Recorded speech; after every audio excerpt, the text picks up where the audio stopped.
Hello and welcome to A Sense of Centerville and Washington Township, your place for stories about ordinary and extraordinary residents and places in the Centerville and Washington Township area. I'm Susan Melville from Centerville-Washington History, and I look forward to hearing your story. Today, my guest is Charlotte Melville.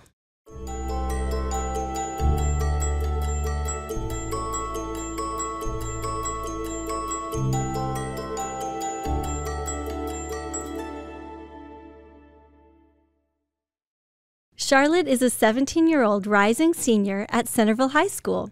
She has been selected as one of the drum majors of the marching band for the 2022-23 school year. In the Wind Symphony, she plays clarinet. The youngest of 5 children, Charlotte has been an active part of the Centerville community through the park programs, Centerville-Washington History, Town Hall, and Recplex. She is a fan of all animals, especially dogs and turtles. She loves being out in the Centerville parks, listening to music, and baking wonderful desserts for her family. We welcome Charlotte. How are you doing? I'm doing good. How are you, Susan? Good. Charlotte's my daughter, and it's so fun to have her here because she was with me at the beginning of this podcast when we were trying to come up with a name and a format and kind of how we would, so around the dinner table, we would talk about these things. And I just thought it'd be nice to have a young voice and, hear what young people have to say about history and about living in Centerville. So, Charlotte, what are your thoughts about growing up in Centerville? Yeah, I have a lot of mixed feelings about growing up in Centerville. I know a lot of people my age, and I especially, I think, hold some of these feelings as, Centerville, Ohio, it's a bit boring, But in truth, I've had the privilege of traveling around the U.S. quite a bit, and I feel quite privileged also to grow up in Centerville. It may not often people have this perception of Ohio. It's just a farming state, but I think that Ohio has a lot more to offer than that, and I feel quite privileged to grow up in such a great and I think close community as Centerville. And one that offers such great opportunities, especially through the Historical Society, through the parks, through the schools. So ultimately, I think Centerville is a great place to live, and I think it will hold a special place in my heart. Even though I do want to go on to other places, I think Centerville is a great place to raise a family and to grow up. Yeah. Definitely. No, I think so too. I think when we moved here, I didn't immediately feel like this was my place, but then the longer we lived here, the more I felt so grateful for, especially like all the libraries and the parks and the rec center, and then learning more about the history is exciting to me as well. So what are your favorite things about Centerville? Oh, I think I've already mentioned some of them. Mm-hmm. I have the privilege, I'm recently employed with the park district. I absolutely love the park system. They have awesome trails, awesome playgrounds, just I think a really great organization. I feel really loved and supported there. I had the Historical Society, of course, too. I'm a little bit biased maybe, but the Historical Society does a really great job also just fostering a love of history and for specifically Centerville's history. I think we have a lot of great opportunities in Centerville. And I have to say, I also love Graters and Bill's Donuts. I think those might be some of my favorite parts of Centerville. I don't think any ice cream or donut will ever compare.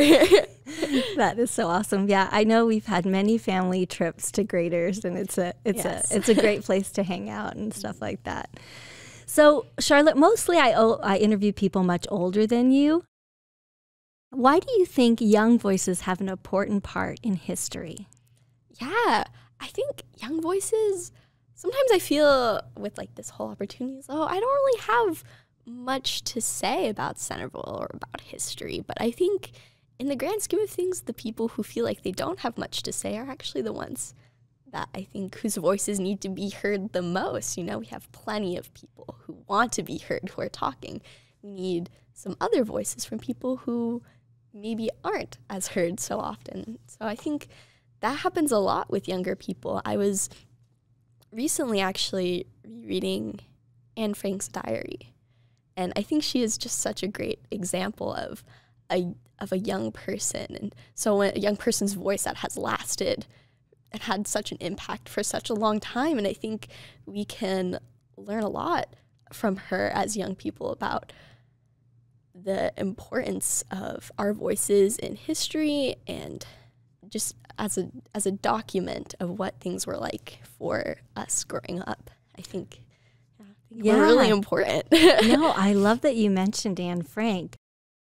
You know, I love reading old journals of my relatives. And I don't have any young ones, you know, of them writing when they're young, but I wish I had, because that would be so great to hear what they had to say at a young age. What were the things that were important to them at that time, and what are the things that they maybe had fears about or had hopes or aspirations about?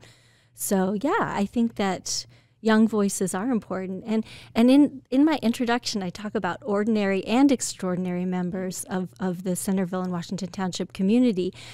And that's, again, why I put that in, is because I think that all voices have an important part to play. So yeah, and I think going back to the thing with Anne Frank is, well, many parts of her experience were extraordinary. To me, the parts that stick out were the things that were perfectly ordinary, like her accounts of like friendship and of like crushes. Yeah. That's the part that's so interesting. Like the perfectly ordinary parts, I think, are the best parts of our stories and of our lives, and that we got to make sure to tell. That I remember reading that when I was younger, and she does talk about crushes that she had. Yeah. In the middle of this very traumatic event, all the same things happen in a youthful heart. Mm-hmm. You know? Yeah. I think throughout the ages, where teens and young people were still connected by the same things, and that's something I think is really beautiful about humanity, is even though we're so different, we have these few connections between us all, and I love to explore those and learn about them through the ages. I think it's really fun. Yeah, well, it is. And I like it too, and that's why I like to read history as well, because it does connect humanity. Yeah, so I think ordinary parts are great. Yeah, that's true. So when our family moved to Centerville before you were born, there has been a significant increase in diversity from that time. Why do you think diversity is important in Centerville? Well, diversity is not just important in Centerville. I think diversity is important everywhere, and it's crazy. I don't know, like, to what extent maybe like your generation and older generations understand like how important diversity is to my generation. Like we live it. And it's changed so much. We have so many conversations about what it means to be diverse and why it's important to have so many different perspectives in our community. And yeah, it's definitely something that's very essential to my life and to the life of many people my age. Does that answer your question? Yeah, it does. But I think it begs another question. Is so I think. Like me growing up, I grew up in New York and then moved here to Ohio. So my experience with diversity is very different from people that maybe grew up here, that maybe, it can be seen as a threat to the things that you grow up. How can you, because if you loved your growing up life and then now things are very different, how do you adjust to changes? That diversity may be. Change is hard.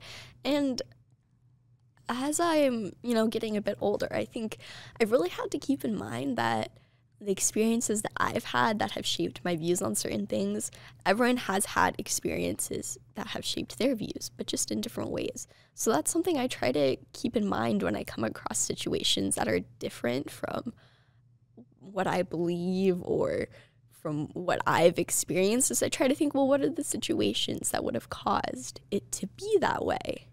And I think that helps to put things in perspective, even if I don't agree with certain things, or if, like for you, if certain things are different from how you're used to, trying to put it in the bigger perspective, even though it's harder. It's easy to just say that. It's hard to do. Yes, it is. Change is always hard to kind of accept and move forward. So I do love diversity as well. I think that we can learn so much, and that's one of the reasons why I'm so glad I've got, young people in my life that kind of introduce me to new ideas and new concepts, and that really does help me move forward in learning things. So it's important to record experiences in history so that people in the future can learn from our experiences. So I'd like to know, how did the pandemic affect people of your age? And you could include maybe personal experiences if you'd like, or just general if you'd prefer. Yeah, the pandemic, it's really wild looking back on it, like the experience that I lived. And I think ultimately how impactful it is and how impactful it's going to be. And I get emotional just thinking about it. It's really wild. People talk about living in like a post 9/11 world, and I've always talked about, for my generation, that's what COVID is. We're living in a current and post-COVID world. And even if it feels like something that's in the past, it's something that's always going to affect people my age, because our lives were so greatly impacted.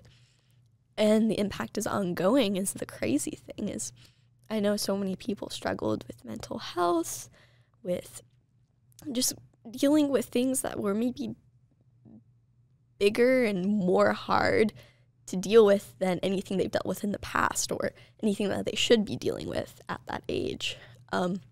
So for me, it's a moment of loss, but it's also a moment of growth. I've talked about with some people, like, in many ways, COVID tore a lot of us down, and now we're trying to build back. But hopefully in that process of building back, we're building back stronger and better, and finding ourselves in the process. So in many ways it's hard, but in many ways it's very gratifying to see the growth and the process of just being forced to deal with a lot of realities of the world.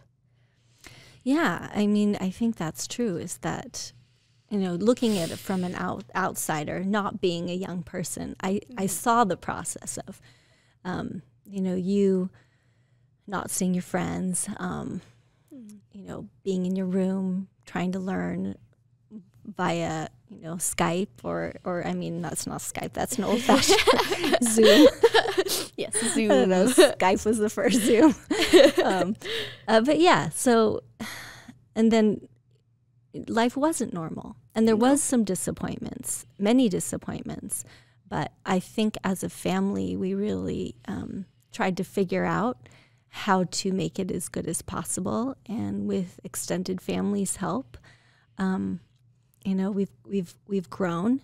But yeah, there are things you lost. And, I think everyone that went through the pandemic lost something. But when you've got such a short life already, it's a bigger portion of your life. Yeah, and it's right when you're developing is the main impact, is that when you're developing in something like a pandemic, or, with 9/11, with a horrific event, when something like that happens, it impacts the rest of your life. And with so much loss and pain associated with events like that, we have a tendency to want to forget, to even start forgetting or trying to forget. But we recently went to go visit my grandmother, and she talked to me briefly about how both her parents had lived through the 1918 Spanish flu pandemic. And she talked about how she had never heard of it growing up until she saw pictures, but none of, like, her parents, no one older in her life had ever talked about it before. And I was like, oh, wow, I don't want that to happen with my experience in the pandemic. That would be horrible. I don't want people to not know what happened, because it's such an important part of my life. So I think by talking about it in situations like this, that, people can look back on, helps to have a record, and so people won't forget. Yeah. Yeah, I remember at the beginning of the pandemic, us looking for records that somebody had written about the Spanish influenza and we didn't have anything recorded. And many of my family did record things, but that, you know, and I started keeping a journal. And, but then when I went back, I just didn't want to read it. So I could see, you know, that feeling of, yeah, I don't want to remember this time. You know, I'll keep the parts that I want to pass on and maybe throw away the rest, you know, and that won't be something that I pass on. But yeah. So have you written? I haven't. I've always intended to, but I think with my generation, we have new and different ways of recording things. I mean, I think journaling is great. I love journaling. It's not for me necessarily, but through like social media and through podcasts like this, we're creating our own record. And we do a lot of family history in my family. And I think that those kind of records through social media and podcasts and videos, that's going to be what we'll be researching in 100 years. Yeah, that's an interesting point. Yeah, because I did start a Facebook family group because I wanted to connect with other relatives and things like that. So yeah, maybe that is the family history in the future. Yeah. It's kind of weird to think about. Yeah, we don't know what it'll look like. That's for your generation to figure out. And people 100, 200 years ago, I'm sure didn't expect that we would be looking through their journals and that's documentation and stuff like that. Definitely. Since you have grown up in Centerville, when you were young, you participated in some of the summer youth programs at the Asheville Wright Museum. What do you remember about those camps, and what were your favorite parts?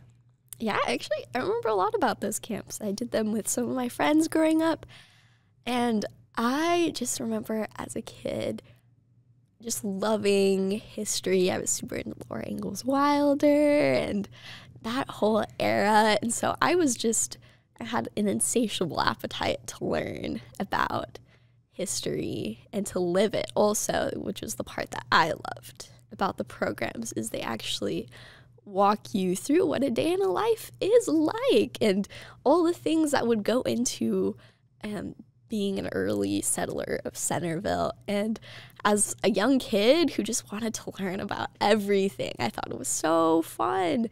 And as someone who also just enjoyed that aspect of like make-believe and living as someone else, it was good times.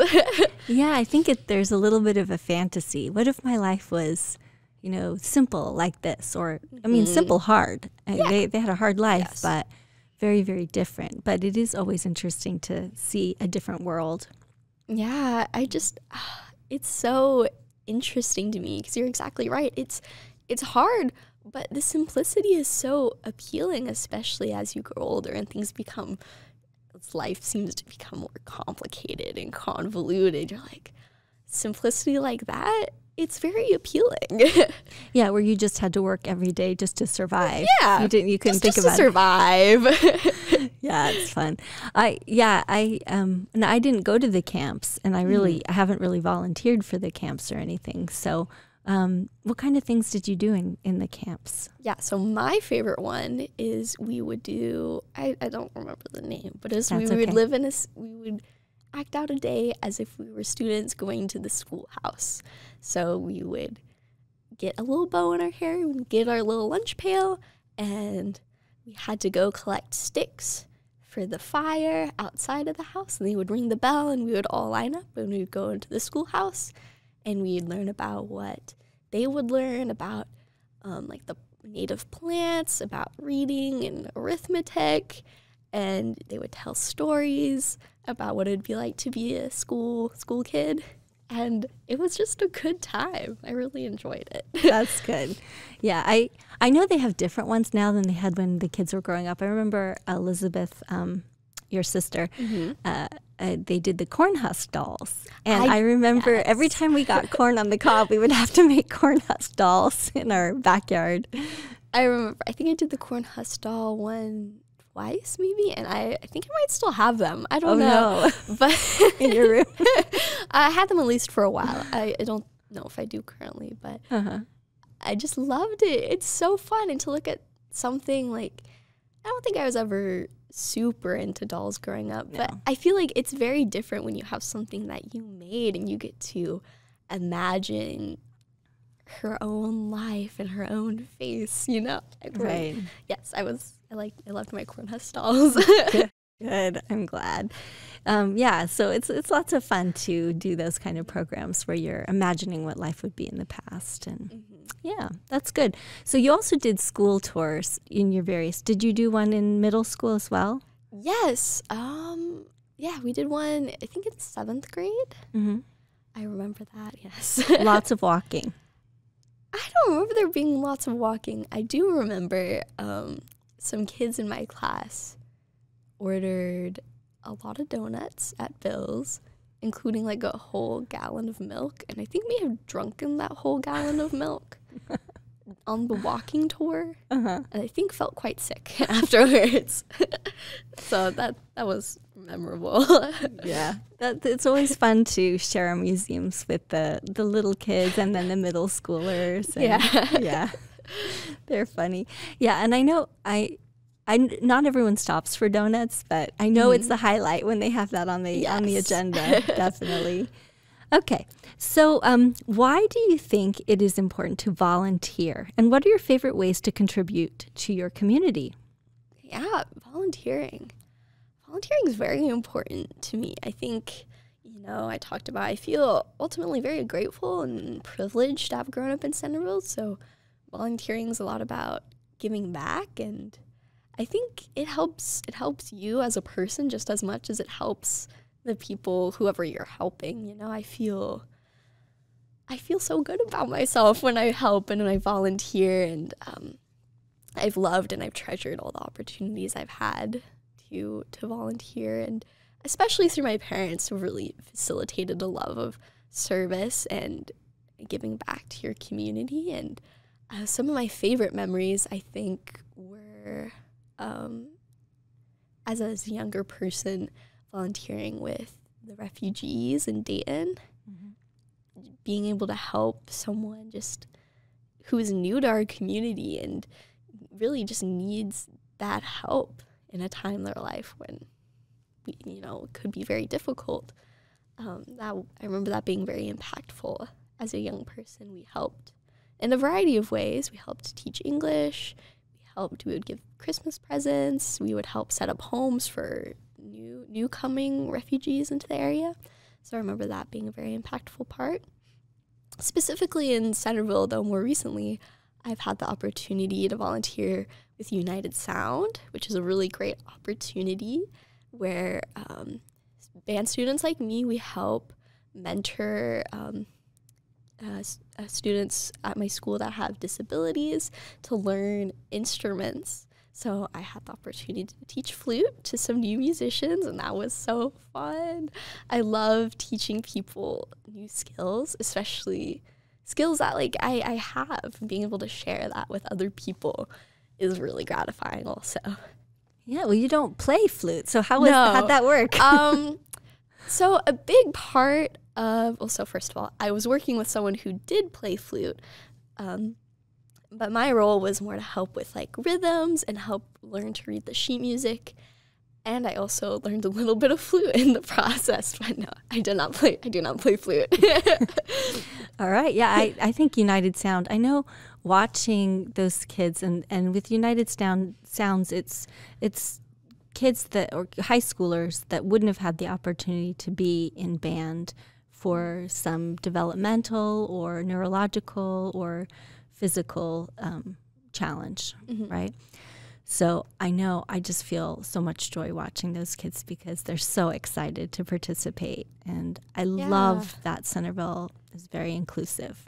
Yeah, and it's a really great opportunity not only to share with kids, but to make friends and learn to interact with people that are very, very different from me, and realizing, we're not quite as different, really, in all the ways, Yeah, definitely. Now, this isn't on my question list, but share with me a little bit about band, since that's such a big part of your life coming up. This is one of the reasons I wanted to interview before the band season started, because then I know we won't have time. Yes. So tell me a little bit about band and what you're excited about and what you're looking forward to?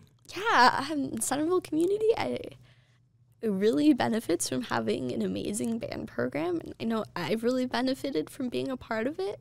It's something that's been around for a long time in our community. And so being a part of the band, it's not just about me in the present. It's about the people who've been in the band before me, and it's about the people who will come after me in the band, right? So in the band, we focus a lot on supporting each other and through creating a good experience for each other in the present, but then also trying to improve the band for the future. And so that's why I'm really grateful that I have the opportunity to be a drum major in the band. I get the privilege to be able to leave an impact on the marching band, and through some pretty historical moments for our band too. We had the opportunity to go to Macy's last year, and this year we're going to Florida to Disney World. So I'm very excited for that opportunity. Band, I know, band nerd alert, but band kids really are just so kind and so supportive. We always say that, if you do other activities, band kids are always like, oh, that's so cool. You mean you do hockey? Like, that's amazing. Or like, you're part of the Science Olympiad team? Like, wow, that's really cool. When like, you don't always get that a lot in high school. Sometimes you get a little bit made fun of for certain activities that you do, but you don't really get that in band. Good plug for band. Yeah. I remember when you were starting out as a freshman, you weren't so sure about doing band, and I kind of pushed you to do the try it out kind of, and for some reason you chose it, and I was so glad you did, because I think it was a good place for you. Yeah, I was very hesitant. It takes a lot of time, and not always perceived the best way in high school. But it really is, it's a great opportunity to be able to learn to interact with lots of different kids, to make a lot of friends, and to learn to like really work hard and to work towards a common goal as a group. And yeah, it's just a very great program. Yeah, and I agree. I agree with that. Sometimes I'm like, you've taken my kid, and we never get to see them. Yeah. But then I see what it does. Like the leadership that you've learned and grown from, you definitely have taken so much from that experience to be able to learn how to lead. I mean, you can't possibly learn that unless you actually put in the work to do it. So, yeah. You really learn a lot of patience, a lot of resilience, a lot of empathy, how to deal with some hard things. Yes. Teenagers aren't always easy to deal with. Yes. And as a leader, then you learn that it's tricky. It's tricky for sure. Is there anything else you'd want to talk about your life, or about life in high school, or? I don't really know. That's okay. I just want to give you an open slate to talk about whatever you want. Okay. But so what does it mean to you to be from Centerville? Yeah, what does it mean to be from Centerville?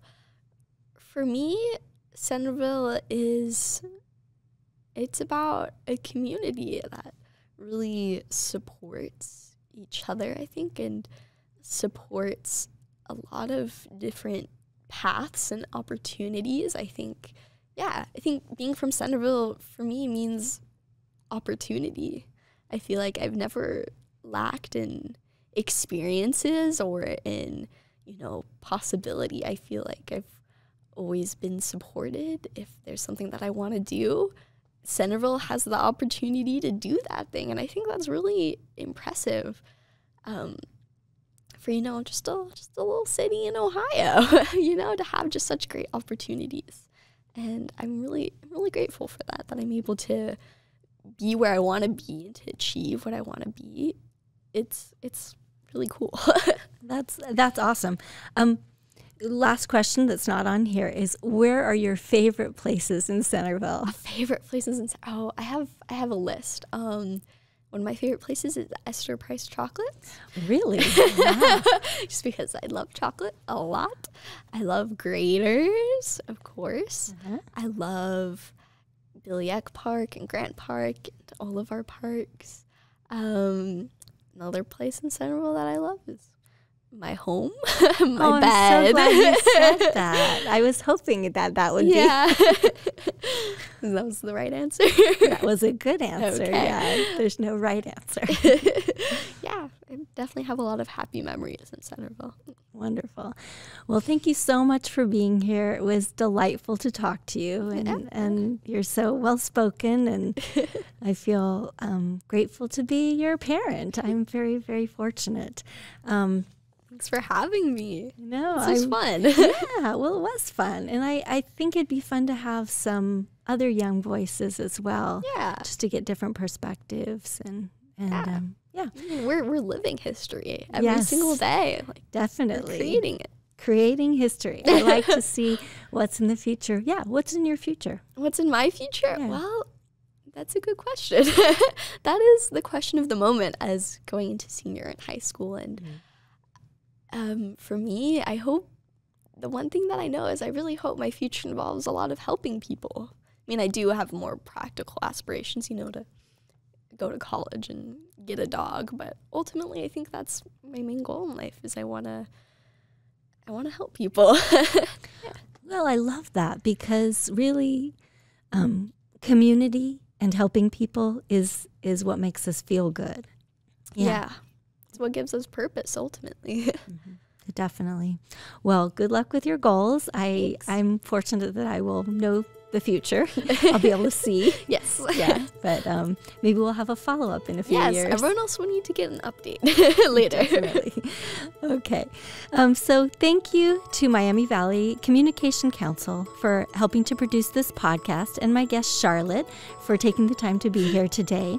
If you have an interesting Centerville story, please contact Centerville-Washington History. Please also come and visit our museums Tuesday through Friday, 12 o'clock to 4 o'clock. We have 3 locations, 26 North Main Street, 89 West Franklin, and 78 North Main Street. For more information about historical buildings and people, please check our website, CentervilleWashingtonHistory.org. Thank you. Bye-bye.